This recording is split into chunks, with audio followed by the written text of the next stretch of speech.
பண்ணி வச்சுக்கோங்க. நம்ம சேனல்ல 300க்கு மேல சமையல் வீடியோஸ் சூப்பரா போட்டிருக்கேன். எல்லாமே நம்ம வீட்ல செய்யற மாதிரி தான் இருக்கும். கிராமத்து ஸ்டைல்ல நம்ம பாரம்பரிய முறைப்படி நம்ம வீட்ல இருக்கிற பொருளை வச்சு சிம்பிளா தான் இருக்கும். அதே சமயம் டேஸ்டாவும் இருக்கும். நீங்களும் அதை ஈஸியா ட்ரை பண்ணலாம். நம்ம சேனலை சப்ஸ்கிரைப் பண்ணி வச்சுக்கோங்க. கூடவே இருக்கிற பெல் ஐகானை பிரஸ் பண்ணி வச்சுக்கோங்க. Thank you friends.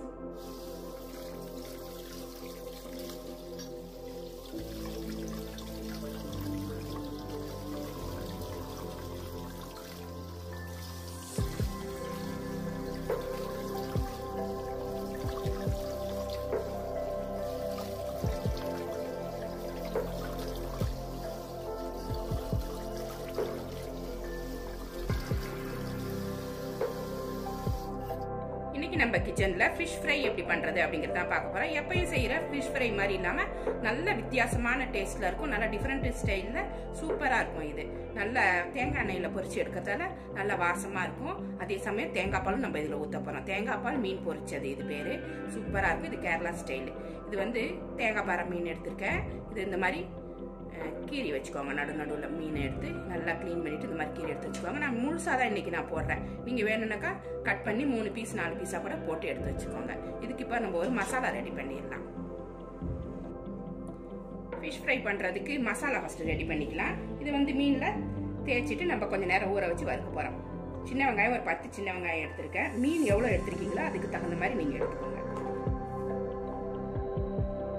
கொஞ்சமாக இஞ்சி, 10 பல்லு பூண்டு, இது கூடவே மசாலாவெல்லாம் போட்டுடலாம்.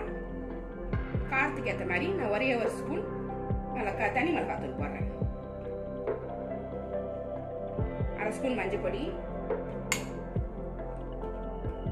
1/4 ஸ்பூன் மிளகுத்தூள் போட்டுக்கிறேன். கொஞ்சமா உப்பு போட்டுக்கிறேன். மீனுக்கு எவ்வளவு தேவையோ அவ்வளவு போட்டுக்கிறேன். இப்போ இதை அரைச்சி எடுத்துட்டு வந்துடும்.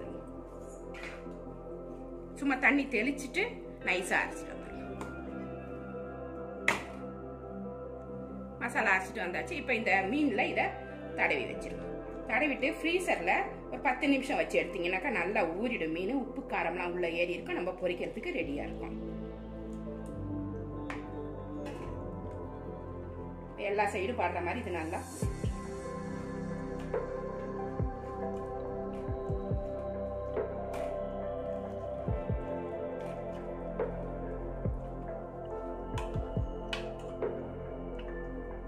கையில குத்திரும். பார்த்து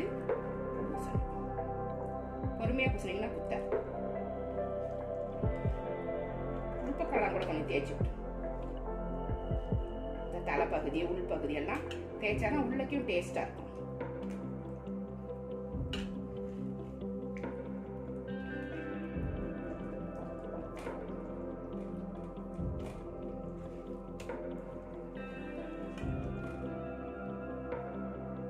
இது மாதிரி மசாலாலாம் தேய்ச்சிட்டு இதை ஃப்ரீசரில் ஒரு 10 நிமிஷம் வச்சு எடுத்துக்கோங்க.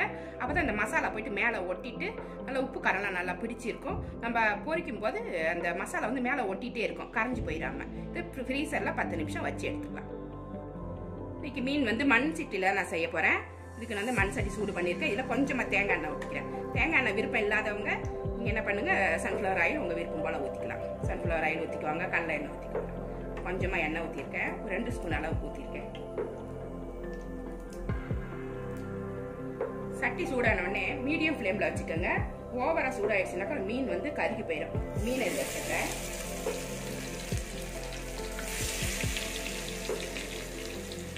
மண் சட்டி இல்லாதவங்க நீங்க நான்ஸ்டிக் பேன்ல ட்ரை பண்ணுங்க. இதில் இன்னைக்கு வரும்.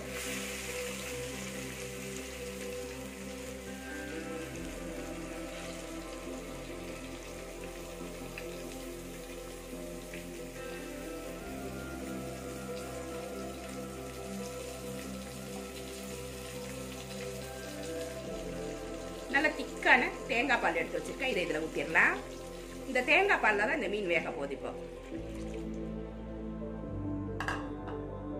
இது நல்லா வேகட்டும். மீடியம்லேயே வச்சு வேக வச்சுக்கோங்க. இதுலேயே வெந்து அந்த தண்ணியெலாம் வற்றினதுக்கப்புறம் நம்ம ஃப்ரை பண்ணி எடுக்க போகிறோம். இதில் கொஞ்சமாக கருவேப்பிலை போட்டுக்கலாம். நல்லா இளம் கருவேப்பிலையா மேலே இது மேலே போடும். இந்த கமகமன்னு கருவேப்பிலை வாசனையோட வெந்துகிட்டு இருக்கட்டும்.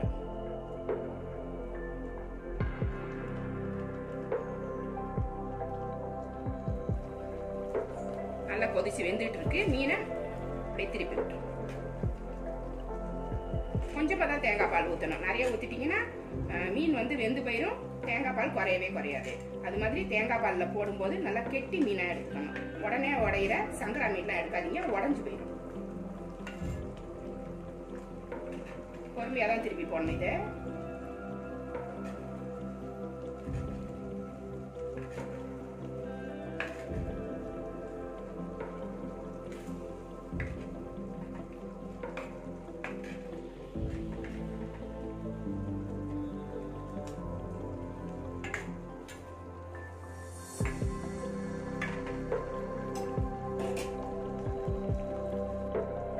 தேங்காய் பால் நல்லா குறைஞ்சிடுச்சு. இந்த சமயத்தில் கொஞ்சமா வெங்காயம் நீளமா கட் பண்ணி வச்சிருக்கேன், ஒரு பெரிய வெங்காயம் போட்டுக்கிறேன்.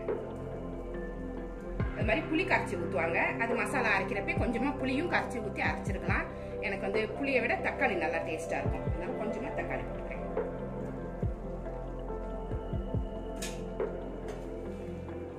ரெண்டு பச்சை மிளகாய் இந்த மாதிரி கட் பண்ணி வச்சிருக்கேன், இதை போட்டுக்கிறேன். இந்த சமயத்தில் இன்னும் கொஞ்சம் எண்ணெய் ஊற்றிக்கிறேன், அடி பிடிக்காம இருக்கும். ஃப்ளேம் மட்டும் அதிகமாக வச்சிடாதீங்க, பார்த்து செய்யணும் சட்டியில். உங்களுக்கு இது வந்து கஷ்டமாக இருந்தது அப்படின்னாக்கா நீங்கள் நான்ஸ்டிக் பேனில் செஞ்சீங்கன்னா ரொம்ப சேஃபாக அழகாக நம்ம ஃப்ரை பண்ணிட்டு போயிடலாம். இது நல்லா இதில் செஞ்சாக்க ரொம்ப டேஸ்ட்டாக இருக்கும். ஆனால் கொஞ்சம் சிரமப்பட்டு தான் செய்யணும். மண்பாண்டம் இல்லைங்களா, டக்குன்னு அடி பிடிக்கும். அதனால நான் இதில் செய்கிறேன். நீங்கள் வந்து நான்ஸ்டிக்கில் ட்ரை பண்ணுங்கள். அது மாதிரி தேங்காய் பால் ஊற்றும்போது கொஞ்சமாக ஊற்றுங்க, உங்களுக்கு சீக்கிரமாக வற்றிட்டு உங்களுக்கு கரெக்டாக வரும். இந்த அளவுக்கு ஊற்றினீங்கன்னாக்கா கரெக்டாக இருக்கும். மூடி வச்சிடலாம். அடி பிடிக்காம அப்பப்ப திருப்பி போட்டுக்கணும். மீடியம் ஃப்ளேம்லயே வைங்க, இல்லைன்னா குறைச்சி வச்சுக்கோங்க.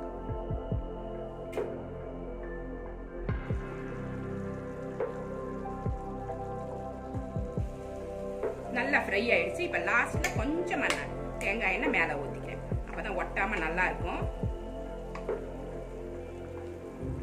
இது ஒரு நிமிஷம் அப்படியே இருந்துச்சுன்னா ரெடி ஆயிடும்.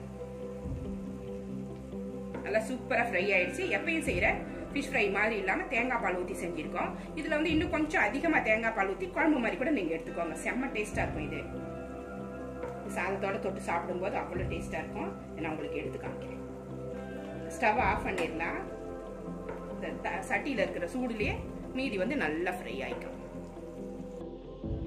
நல்ல சூடான சாதத்துக்கு இந்த ஃபிஷ் ஃப்ரை சூப்பரா இருக்கும். இல்ல நான் மண் சட்டி மீன் குழம்பு வச்சிருக்கேன், இதை கொஞ்சமா ஊற்றிக்கலாம். மீன் குழம்பு ரெசிபி நிறைய இருக்கு நம்மளோட சேனல்ல, பிளேலிஸ்ட்ல போய் பாத்தீங்கன்னா தெரியும். சூப்பரா இருக்கு. நல்லா பிசைஞ்சிட்டு நல்லா இதுல ஒரு பீஸ் எடுத்து, எவ்வளவு நல்லா வெந்திருக்கு பாருங்க. நல்லா மசாலாவோட சூப்பரா இருக்கு டேஸ்ட். சாப்பிடும்போது நல்லா இருக்கும். டேஸ்ட் அருமையான தேங்காய் பால் ஃபிஷ் ஃப்ரை சூப்பரா ரெடி ஆயிடுச்சு. இது மாதிரி ட்ரை பண்ணி பாருங்க, ரொம்ப சூப்பரா இருக்கும். இந்த ரெசிபி உங்களுக்கு பிடிச்சிருந்தா நம்ம சேனலை சப்ஸ்கிரைப் பண்ணி வச்சுக்கோங்க. கூடவே இருக்கிற பெல் ஐக்கானே பிரஸ் பண்ணி வச்சுக்கோங்க. லைக் பண்ணுங்க, ஷேர் பண்ணுங்க, கமெண்ட் பண்ணுங்க. இவ்வளவு நேரம் என்னோட வீடியோவை பார்த்தா எல்லாருக்குமே நன்றி. Thank you friends.